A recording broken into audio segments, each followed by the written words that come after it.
हमारे शास्त्रों में तो यही कहा गया है कि 6 बजे के बाद, सूर्यास्त के बाद खाना ही है। लेकिन चलिए ठीक है, फिर भी हम नहीं कर पा रहे हैं। तो अगर आप बहुत लेट हो जाता है तो मैं ये कहूँगी कि आप उस समय आप कुछ मत करिए। आप सुबह बिल्कुल हल्के और बड़े हेल्दी उठेंगे। शाम को आप जहाँ पर भी हैं वहाँ थोड़ा जूस पी लीजिए, जी। कुछ इस तरह से नाश्ता कर लीजिए, फ्रूट खा लीजिए, इस तरह कर लीजिए। रात के 11 बजे खाने का मतलब कोई नहीं है, कोई आपका पेट बस भरेगा और पेट निकलेगा। देखिए, एक्सरसाइज मतलब आप कसरत करें, कसरत तो बस शरीर को तोड़ना है। और जब आप योगा करते हो तो योगा ये आपकी सांसों से जुड़ा है। जब आप हर सांस के साथ आप एक्सरसाइज करते हो और आसन करते हो तो आपको इंटरनली पूरे बॉडी पे इफेक्ट डालते हैं। नमस्कार दोस्तों, मैं दीक्षा चौधरी। स्वागत है आपका HBN न्यूज में, जहां हम विशेषज्ञों से दिलचस्प विषयों पर चर्चा करते हैं। तो आज हमारे साथ मौजूद हैं एक योगा गुरु जिनका नाम है अंजू जी, जो हमें बताएंगे कि योगा हमारे शरीर के लिए कितना महत्वपूर्ण है और हम इसे अपनाकर अपने जीवन को और कितना ज्यादा बेहतर बना सकते हैं। तो सबसे पहले तो मैम आपका धन्यवाद करूंगी कि आपने अपना कीमती समय हमें दिया। मैं चाहूंगी हमारे दर्शकों को अपना छोटा सा परिचय दें। मैं अंजू, मैंने बैचलर किया हुआ है योगा में और मैं पिछले 12 सालों से योगा करा रही हूँ और इसके बहुत सारे बेनिफिट हैं जो मैं आज इंटरव्यू में या मैं जैसे ही कहेंगी उनसे मैं बातचीत में आपको पता चलेगा। जी ओके, बिल्कुल। तो सबसे पहले तो मैं जानूंगी मैम, योगा क्या चीज होती है और इससे हमारी बॉडी पे क्या क्या मतलब बेनिफिट रहते हैं। देखिए, योगा तो एक आपको इंटरनली काफ़ी इफेक्ट डालता ही है, आपको बाहर से भी निखारता है। जैसे आप किसी योगा को इंस्ट्रक्टर को देखोगे तो आप देखोगे उसके चेहरे पे एक अलग ही चमक होती है। बिल्कुल, उससे जैसे कि मैम आपके चेहरे पे पॉजिटिव एक ऑरा होता है, जी। उनका पॉजिटिव ऑरा आपको फील होने लगेगा अलग से ही, उनकी बॉडी से ही आप पहचानने लगोगे कि ये काफ़ी हेल्दी और काफ़ी अच्छे दिखेंगे आप, जिससे आप समझ जाओगे कि ये योगा करने वाले लोग हैं। जी। और हमारी बॉडी के लिए क्या क्या बेनिफिट रहता है अगर हम योगा करते हैं तो? देखिए, सबसे तो मेडिकली सबसे ज़्यादा फ़ायदा होता है इसका। आपको स्ट्रेस नहीं होता है, आजकल हेयर फॉल बहुत हो रहे हैं, वो नहीं होता है। आपको बॉडी में पेन, एक वात पित्त कफ होता है आयुर्वेद की भाषा में, ओके। वो सारे मेंटेन होते हैं। बैक पेन, मतलब बॉडी से रिलेटेड सारी चीज़ें होती है और भी चीज़ें मानसिक तौर पे, आत्मिक तौर पे, आध्यात्मिक तौर पे, हर चीज़ के लिए बेनिफिट है योगा। जी। तो मैम मैं जानना चाहूंगी कि इसके लिए कोई एज होती है या फिर हर किसी एज के व्यक्ति को योगा जरूरी रहता है? आपने देखा होगा जब बच्चा जन्म लेता है जी। वो शुरू से ही योगा करना शुरू कर देता है। जी। हम बहुत से आसन होते हैं, जैसे योगा में कराते हैं कि बाल आसन करो, तो बच्चा जब पैदा होता है अंगूठा अपने मुंह में लेने लगता है, ये भी आसन में ऐड होता है। तो मैं ये कहूँगी इसकी कोई जहाँ वो समझ लेता है, समझ आ जाती है उसको, वहीं से योगा स्टार्ट होता है और जब तक जीवन चलता है तब तक योगा रहता है। ओके। तो मैम जैसे कि एक योगा होता है और एक हमने सुना है एक्सरसाइज के बारे में, व्यायाम। हाँ। तो मैम इन दोनों के बीच क्या डिफरेंस रहता है, मैं जानना चाहूंगी। देखिए, एक्सरसाइज मतलब आप कसरत कह रहे हो, कसरत तो बस शरीर को तोड़ना कहलाता है। और जब आप योगा करते हो तो योगा ये आपकी सांसों से जुड़ जाता है।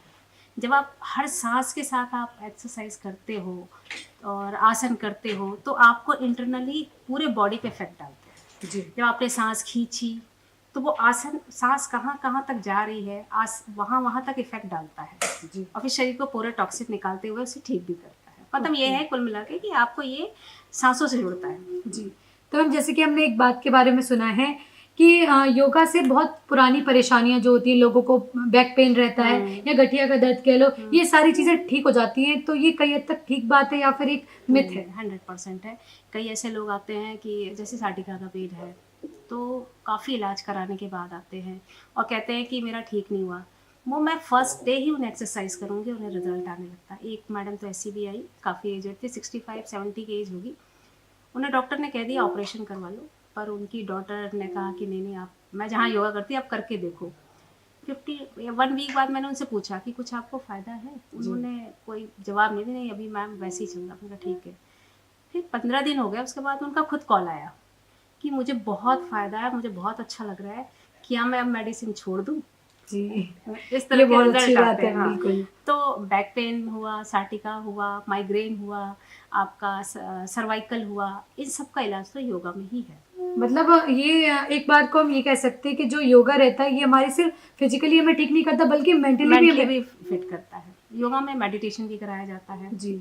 तो उससे भी स्ट्रेस दूर होता है। प्लस जब आप योगा करते हो तो ब्लड सर्कुलेशन पूरे बॉडी में चलता है। जी तो उससे भी रिजल्ट आपको हर क्षेत्र में आते हैं। जी, जैसे कि हम बहुत बार देखते हैं कि लोग स्ट्रेस लेते हैं हम्म, या तो अपने जॉब की वजह से ले लिया या फिर बहुत ज़्यादा ऐसे फैमिली इश्यूज चल रहे होते हैं हम्म, जिसकी वजह से वो मेंटली प्रेशर रहता ही बिल्कुल है। बिल्कुल तो उस चीज़ को भी मतलब मेडिटेशन से या योगा से ठीक किया जा सकता है। बिल्कुल। देखो क्या होता है कि ज़्यादातर लेडीज़ वो कई बार अपने पे ध्यान नहीं देती। अगर हम अपनी मम्मी के बारे में सोचें तो पहले वो पापा को खाना खिला लिया या बच्चे को खिला लिया, फिर वो अपने खाती थी। तो ये कहीं ना कहीं परेशानियों का कारण था। अब जो लेडीज एक्टिव हो गई हैं, है ना, जी वो अपने पर ध्यान देना शुरू कर दी है। तो अब उनका जब वो योगा सेंटर आती है या ऑनलाइन योगा करती है, तो उन्हें अपने मतलब अपने ऊपर जो ध्यान देना शुरू किया उन्हें, तो उनका स्ट्रेस लेवल ठीक होने लगा और कुछ उन्हें पॉजिटिविटी आने लगी। तो इस तरह सारी चीज़ें धीरे धीरे सब कुछ ठीक होने लगता है। ओके। तो हम जैसे कि हमने सुना है कि बहुत बार प्रेग्नेंट वुमेन होता है हाँ। मतलब जो प्रेगनेंसी चल रही होती है उस टाइम पे भी योगा बहुत ज़्यादा ज़रूरी होता है। बिल्कुल बिल्कुल। तो क्या क्या मतलब फ़ायदे रहते हैं योगा करने के अगर प्रेगनेंसी के टाइम पे लेडीज़ करती है तो? देखिए, एक तो वो पूरे 9 महीने एक्टिव होती है, ओके ठीक है? और थोड़ा उनका विश्वास होता है कि सामने वाला जो इंस्ट्रक्टर है वो मुझे इतना अच्छा योगा कराएगा कि मेरी डिलीवरी नॉर्मल हो जाएगी। और धीरे धीरे धीरे धीरे वो करता चलता है और बहुत से काम, जैसे कि डॉक्टर बेड रेस्ट कर देते हैं या जो भी हो, लेकिन हम इस तरह उन्हें आसन कराते हैं कि वो नौबत ही नहीं आती बेड रेस्ट की। ओके और 9 मंथ में कई बार डॉक्टर ने कहा है कि आपको सिजेरियन होगा और बेबी नॉर्मल होता है। और आपको सही बताऊँ, एक केस ऐसा भी आया मेरे पास, मेरे ख्याल से 35 एज हो गई होगी, उनके पीरियड्स बंद हो गए। तो वो मुझे कहते हैं कि मैम मैं मतलब मुझे बच्चा नहीं है, मैं परेशान हूँ। तो फिर देखिए, हर चीज़ तो हम कह सकते हैं कि हाँ ये काम हो जाएगा, लेकिन कहीं ना कहीं हमें भी डर होता है कि भाई बड़े विश्वास के साथ आया है, जी होगा बिल्कुल। नहीं होगा या जो भी हो। लेकिन विश्वास तो होता ही है। लेकिन आपको क्या बताऊँ, 6 मंथ उन्होंने योगा किया, उनके पीरियड रेगुलर हुए, आज वो प्रेग्नेंट है और मेरे ख्याल से 8th या 9th मंथ चल रहा है। जैसे कि बहुत बार हो हाँ जाता है कि बहुत लोग चाहते हैं कि प्रेगनेंसी कंसीव हो लेकिन हाँ, नहीं हो नहीं पाती हो है जिसकी पाती वजह है। से उन्हें आईवीएफ वगैरह भी कराना बिल्कुल। पड़ता है। तो उस टाइम पे भी योगा मतलब करने से बहुत बेनिफिट बिल्कुल रहते हैं। 100% होता है, 100% रिजल्ट मतलब आते हैं। मतलब यही नहीं है कि हम्म, नॉर्मल पीपल को योगा करना नहीं चाहिए, नहीं, अगर बहुत सारी दिक्कतें ऐसी भी हैं जो बिल्कुल। योगा करने से कई ठीक हो सकती बार है। लोग सोचते हैं कि हमें पतले होने के लिए योगा करना है, जी या कई बार आप कहीं सोशल मीडिया वगैरह देखोगे कि ये वाली एक्सरसाइज करो, आप ये इतना वेट कम हो जाएगा। ये इस भ्रम में नहीं पहुंचना चाहिए। आपको धीरे धीरे धीरे धीरे ही अपना वेट कम करना चाहिए। तो मैम आपके हिसाब से अगर योगा करते हैं तो वेट कम होता है उस चीज़ से? बिल्कुल, वेट कम होता है, वेट से ज़्यादा इंच लॉस होते हैं। ओके। हाँ, और थोड़ा आपको अपनी डाइट का ध्यान रखना पड़ता है। तो मैम जैसे आपने बात करी डाइट की, तो मैं जानना चाहूंगी कि लोगों को अपनी डेली रूटीन में क्या डाइट रखनी चाहिए जिससे कि वो एक नॉर्मल हेल्दी लाइफ जी सके? देखिए, इसमें क्या होता है कई बार कि सुबह उठते ही एक भ्रम होता है कि सुबह अच्छे से नाश्ता कर लो, फिर लंच थोड़ा हल्का करो, फिर डिनर और भी हल्का करो। मतलब मेरा मतलब एक्सपीरियंस मानो या जो भी, मैं कहती हूँ हमारा पेट इतना छोटा सा है, आप उसमें इतना भी खाओगे ना, वो आपको उतनी ही एनर्जी देगा। आप ज़्यादा खाएंगे तो आपकी एनर्जी लॉस ही होगी, आपकी सांस फूलने लगती है। आप 10 दिन थोड़ा थोड़ा खाना खा के देखो, बिल्कुल सही बता। आप 8 से 9 बजे तक अपना ब्रेकफास्ट करो। ओके। कोशिश करो कि ब्रेकफास्ट से पहले आप फ्रूट खाओ, 1 घंटे पहले फ्रूट खा लो। फिर आपके घर पे जो भी बन रहा, मैदा चीनी थोड़ा अवॉइड करो, बाकी जो भी बन रहा वही खाओ, लेकिन क्वांटिटी कम कर दो। ओके। फिर आपका लंच आता है, 3 घंटे बाद आप लंच करिए। उससे पहले आप एक सलाद भर के, एक प्लेट सलाद भर के रंग बिरंगा बना के खा लीजिए, जो कि हेल्दी भी रहता हेल्दी है। रहता। उसके बाद आप अपनी थाली लेके जाइए कि आपको कितनी भूख है, जी फिर वो आप अपनी थाली में लेके आइए। जी। ऐसे ही डिनर है। डिनर कोई ज़रूरी थोड़ा कि आप रोटी ही खाएं। ओके। आप कभी सब्जी सब्जी खा लीजिए, नमक कम होना चाहिए। अगर आप रोटी खा रहे हैं तो कोई भी सब्जी लीजिए, उसको आटे में मार लीजिए और उससे बनी हुई रोटी खाइए, तो वो लोगों को बहुत क्या हेल्दी रहता है होती है। मैम रात में 11-11 बजे हाँ, डिनर कर रहे हैं और फिर क्या हुआ, डिनर किया और सो और गए। सीधे सो गए। फिर इस चीज़ से मतलब क्या इफ़ेक्ट पड़ता है उनकी जो डेली एक लाइफ तो रहती है? आपने रात को लेट खाया, हैवी खाया, तो मतलब हमारे शास्त्रों में तो यही कहा गया है कि 6 बजे के बाद, सूर्यास्त के बाद खाना ही नहीं है। लेकिन चलिए ठीक है, फिर भी हम नहीं कर पा रहे हैं। तो अगर आप बहुत लेट हो जाता है तो मैं ये कहूँगी कि आप उस समय आप कुछ मत खाइए। आप ओके। सुबह बिल्कुल हल्के और बड़े हेल्दी उठेंगे। शाम को आप जहाँ पर भी हैं वहाँ थोड़ा जूस पी लीजिए, जी कुछ इस तरह से नाश्ता कर लीजिए, फ्रूट खा लीजिए, इस तरह कर लीजिए। रात के 11 बजे खाने का मतलब कोई नहीं है, कोई आपका पेट बस भरेगा और पेट निकलेगा, जी बिल्कुल। और सुबह आप चिड़चिड़े उठेंगे। बिल्कुल और और एक चीज़ और नोटिस करिए, जब भी रात को हल्का खाते हैं, सुबह की योगा बहुत अच्छी होती है। आके कहेंगे मैम आज योगा बहुत अच्छे से हो रहा है। फिर मैं पूछूंगी रात को आपने क्या खाया था, मैम बिल्कुल। बहुत लाइट खाया था। मतलब जितना ज्यादा हम अपने डाइटिंग पे फोकस करेंगे उतनी हाँ। जल्दी जो हमारी भी परेशानियां होंगी बिल्कुल। उनको हम रिकवर कर पाएंगे। बिल्कुल। तो मैम जैसे कि मैं जानना चाहूंगी कि योगा करने का भी कोई समय होता है या फिर कोई भी समय मिला और योगा कर लिया? देखिए समय तो है ही, सुबह 5 बजे, 6 बजे, ये शाम को 5 बजे।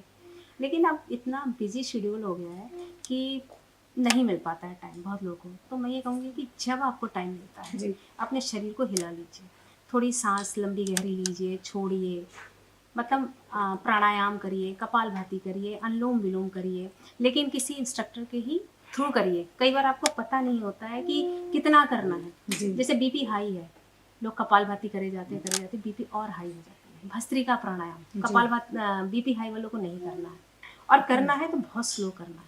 ये तो बहुत से ही चीज़ लोग ऐसी योगा गुरु के पास जाएंगे वही हाँ, बता वही पाएंगे। बता पाएंगे। हाँ। लेकिन आजकल क्या देखते हैं मैम हम कि सोशल मीडिया आ गया है, लोगों ने अपनी दिक्कत डाली कि मेरे को ये परेशानी है और उसी के हिसाब से एक्सरसाइज आ जाती है, योगा आ जाते हैं और लोग वो बिना किसी से पूछ के हाँ, बिल्कुल, करने लग जाते बिल्कुल। हैं। और तो उस बहुत चीज का हाँ। मतलब सोशल मीडिया का और जो नई नई टेक्नोलॉजीज आ रही हैं उस चीज का क्या इम्पैक्ट पड़ रहा है जो आपका फील्ड है उस पे?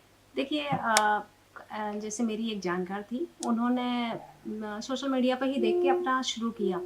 फिर वो आके मुझे बोली मेरे बैक में बहुत पेन हो रहा है। उन्होंने मुझे कहा है कि अगर बैक में पेन हो तो झुकना नहीं है, ये नहीं करना है या जो भी हो। लेकिन जब से मैंने आपसे योगा किया है, मेरे को बैक में पेन ही नहीं हुआ, और मुझे जो है मेरे घुटनों में भी दर्द होता है, घुटनों में भी दर्द नहीं हो रहा, उल्टा ठीक हो गया है। जी। तो ये फ़र्क पड़ता है। ओके। है ना? क्योंकि आपको नॉलेज नहीं होती है। कई बार ये भी होता है, कहीं आप योगा कर रहे हो और 4-5 महीने आपने योगा किया, उसके बाद अपना योगा सेंटर खोल लिया आपने। जी। मतलब इसके लिए पढ़ाई भी करनी पड़ती है। जैसे हम लोगों ने बायो भी पढ़ा है, शरीर के बारे में भी पढ़ा है कि कैसे आपको आसन करना है, इस आसन के बाद क्या करना है। कई बार आप एक आसन कर रहे हैं, उसके बाद ठीक उसके अपोजिट आसन कर देते हैं। पता चला जब वो तक आपको ठीक चीज हुआ की नहीं, नॉलेज ना हाँ, जब वो ठीक नहीं हुआ दूसरी चीज़ खराब हो गई। ओके। हाँ, तो हम लोग क्या करते हैं या मैं क्या करती हूँ कि 5 आसन बना लेती हूँ कि हाँ, आज बैक पेन की करानी है तो 5 आसन मेरे बैक पेन के होंगे। टमी टमी की करानी है तो 8 टमी की ऐसे होगी। फिर उसका काउंटर पोज कराना बहुत ज़रूरी होता है। जी। तो मैम जैसे कि हम देखते हैं कि लोगों को बैक पेन की अगर दिक्कत हो रही है, मान लो जॉब वाला पर्सन है कोई, तो क्या होता है कि अगर उसको बैक पेन हुआ तो उसने योगा करना स्टार्ट कर दिया और थोड़े टाइम बाद क्या हुआ कि उसका बैक पेन ठीक हो गया, तो वो योगा वहीं पे ड्रॉप कर देता है कि नहीं अब तो मेरा ठीक हो गया। तो क्या ऐसा करना चाहिए या फिर मतलब वो जो योगा चल रहा है उसको रूटीन में अपना? नहीं, ये तो देखो बैक पेन अगर आपको है तो आपको रूटीन में करना पड़ेगा, जी। जिससे कि आपको मतलब वो दोबारा ना हो, और रेगुलर रहना ही पड़ता है एक्सरसाइज करने के लिए या किसी चीज़ को। मतलब बैक पेन तो चलो आपका ठीक हो गया, मैं मानती हूँ दोबारा नहीं भी होगा, लेकिन आपका पूरा शरीर है। अब जैसे शरीर को ठीक करने के लिए योगा करना, जैसे आप क्या एक दिन ब्रश करके या 1 महीने ब्रश करके आप 1 महीने और काम चला लेंगे या पूरी ज़िंदगी काम चला लेंगे? बिल्कुल नहीं। क्लीनिंग ज़रूरी है। यही प्रोसेस योगा के लिए है कि हर दिन उसकी ज़रूरत है आपको। जैसे कि हम रोज अपनी रूटीन में नहाना, हाँ, खाना हाँ, और बिल्कुल। ब्रश करना, ये सारी चीजें हमारे रूटीन में बस होती हैं। सेम ऐसे उस ही हिसाब से योगा हमें भी योगा ज़रूरी भी है। ऐड करना बिल्कुल, चाहिए। बिल्कुल। बिल्कुल। तो मैं चाहूंगी आप हमारे दर्शकों को क्या सलाह देना चाहेंगे कि वो अपनी डेली रूटीन में क्या क्या ऐसी चीजें करें और कौन कौन सी योगा करें जिससे कि वो एक नॉर्मल बहुत अच्छी और हेल्दी लाइफ जिए? देखिए सबसे पहले तो सुबह उठना शुरू करिए, रात को सही टाइम पे सोना शुरू करिए। जी। उसके बाद सुबह उठकर आप पानी पीजिए। सबसे जी। पहला काम आपका यही होगा, ज़्यादा डिटॉक्स पीने की ज़रूरत नहीं, हल्का सा गुनगुना पानी करिए और उससे पीजिए। उसके बाद आप नहा सकते हैं तो अच्छी बात है, फ्रेश तो होना ही है। नहा के योगा करें तो बहुत अच्छी बात है। अगर नहीं कर पा रहे हैं तो जैसे हैं आप वैसे ही योगा करिए, कुछ आसन करिए। ताड़ आसन होता है, साइड बेंडिंग होती है, कुछ पेट की एक्सरसाइज है वो कर लीजिए, लेकिन मेडिटेशन जरूर करिए। अपनी जगह पर लेट जाइए, थोड़ी देर आंखें बंद कर लीजिए और अपनी ही सांसों पर अपना ध्यान लगाइए। उसके बाद आप 1 घंटे थोड़ा फ्री होइए, रिलैक्स करिए। उसके बाद आप ब्रेकफास्ट करिए, फिर थोड़ी देर बाद लंच करिए, डिनर करिए। शाम को टाइम मिलता है तो वॉक करिए जी। पर टाइम से सो जाइए। जी। बस यही तो है। मैं चाहूंगी आप हमारे दर्शकों को बताएं कि अगर उन्हें आपसे सीधे डायरेक्ट कांटेक्ट करना हो तो वो कैसे आपसे जुड़ सकते हैं? देखिए मेरा मोबाइल नंबर है, उससे आप डायरेक्ट मुझे कांटेक्ट करिए। मैं गूगल मीट पे भी योगा कराती हूँ। मेरे बहुत सारे बैचेस चलते हैं, पिछले 12-13 सालों से योगा करा रही हूँ मैं। और आप या ऑफलाइन मेरे सेंटर पे आके आप योगा कर सकते हैं। ओके। तो thank you so much ma'am, आपने अपना कीमती समय हमें दिया और हमारे दर्शकों को योगा के बारे में इतना अवेयर किया, क्योंकि आजकल हम देखते हैं कि लोग योगा नहीं कर रहे हैं जिससे उन्हें बहुत सारी परेशानियां हो रही हैं। तो शायद वो योगा करके आपके इंटरव्यू देखने के बाद योगा करना शुरू कर दें, जिससे कि उनकी जो डेली रूटीन है वो ज़्यादा अच्छा हो जाए और उनका जीवन और भी ज़्यादा बेहतर हो। Thank you so much. Thank you. Videos देखने के लिए सब्सक्राइब करें HBN न्यूज़, बेल आइकन दबाकर लेटेस्ट नोटिफिकेशन पाएं।